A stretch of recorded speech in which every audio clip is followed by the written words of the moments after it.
The Sun City Complex in Northwest Province is a world-renowned entertainment resort that annually attracts thousands of international tourists and South Africans. The Rustenburg Valley is also home to the Royal Bafokeng Nation, a vibrant African community where tradition lives hand in hand with modern progress. The Royal Bafokeng Stadium near Rustenburg was a FIFA World Cup soccer venue, and the England team was based at the modern Bafokeng Sports Complex.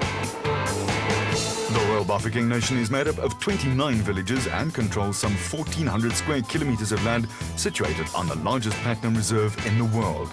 It is here that one of the toughest events on the South African off-road calendar is run each year. The off-road community converges on the area for the Sun City 400, one of the toughest events in the Absa Off-Road Championship and a highlight of the motorsport year. The Sun City 400 again held a July date on the off-road calendar, and competitors went through the documentation process in freezing cold weather. Because of the FIFA World Cup, there was a 2-month break between the Atlas Copco Sugarbelt 400 in KwaZulu-Natal and the Sun City 400. Competitors and team officials had plenty of gossip and talking points on which to catch up. There were also new teams and new sponsors and an air of expectation in the pits. One of the talking points was the second appearance of the diesel RFS BMW. The car made its debut at the Atlas Copco Sugarbelt 400 in the hands of Chris de Plooy Sr., but this time was to be driven by former South African champion Hannes Grobler. Driving a turbo diesel car was a new experience for him. Yeah, the torque of the car is unbelievable. You know, the biggest thing, you can't rev the car. So you have to change your driving style totally with the car.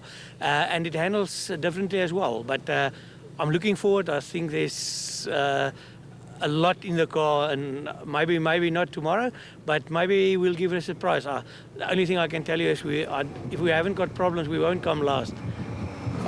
The lengthy break for the World Cup gave the Factory 4 team the opportunity to do some development work, with former SA champion Neil Woolridge also in an upbeat mood. I must say the break's been quite nice. We've enjoyed the World Cup. It's been absolutely fantastic.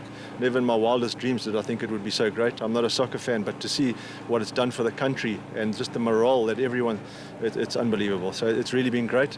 But the break's also been nice. We've been able to do a couple of other things, but we've also done a lot of testing on the car. We've made some small changes to the car, which have made a big difference to the car, so we're expecting some good things for this race. Over in the factory Team Castrol Toyota camp, where new cars for Duncan Foss and Anthony Taylor are in the pipeline, the lengthy break between events had also been put to good use. We had 3 test sessions in between the events, but we're also very tied up and very busy back at base building our new cars. So, but I think we've done a good test, yeah. Back in harness and having their first outing of the year were Dion Venter and Ian Palmer in the 4x4 Mega World Toyota Hilux, with the new crew moving into Class D. I think everybody's starting to get it together. We've been watching and trying to get the recipe right. I think everybody's trying their own thing now. Cliffy will be here today. We'll be back at the old Carnival City. So I think in the next couple of months you'll see probably 4 or 5 Super Ds coming out. Going into the Sun City 400, Chris Visser and Japie Badenhorst held a 5-point lead over Hannes Grobler and Henny ter Steege in the Production Vehicle Championship. Third were Neil Woolridge and Kenny Scholthammer with 13 points, covering the top 3.